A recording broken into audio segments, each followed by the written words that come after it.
ہم کریں گے ہر مظلوم کی حمایت۔ السلام علیکم، میں ہوں حرین فاطمہ اور آپ دیکھ رہے ہیں حمایتی نیوز HD چینل۔ نظر ڈالتے ہیں آج کی اہم خبروں پر۔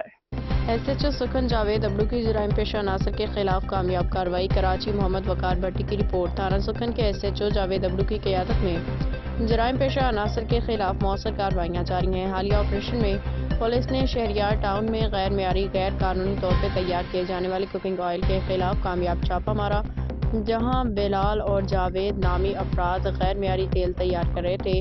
پولیس نے دونوں گوداموں پہ چھاپہ مار کے کارروائی کی اور متعدد افراد کو حراست میں لیا۔ SHO جاوید ابلو نے علاقے میں بڑھتے ہوئے جرائم کے سدباب کے لیے مزید سخت اقدامات کرنے کا عندیہ دیا ہے۔ ان کی قیادت میں تھانہ سکھن پولیس علاقے میں جوئے کے اڈوں، منشیات فروشوں اور دیگر غیر قانونی سرگرمیوں کے خلاف مؤثر حکمت عملی اپنائے ہوئے ہے۔ پولیس کی ان کارروائیوں سے علاقے میں جرائم کی شرح میں نمایاں کمی متوقع ہے۔ علاقے کے معززین اور عوام نے SHO جاوید ابلو کی ان کوششوں کو سراہتے ہوئے امید ظاہر کی ہے کہ وہ اسی طرح قانون کی بالادستی کے لیے کام کرتے رہیں گے۔ اعلیٰ افسران کی جانب سے بھی SHO جاوید ابلو کی جرائم کے خلاف کوششوں کی تعریف کی گئی ہے، جو جرائم پیشہ افراد کے خلاف سخت اقدامات کے لیے پرعزم ہیں۔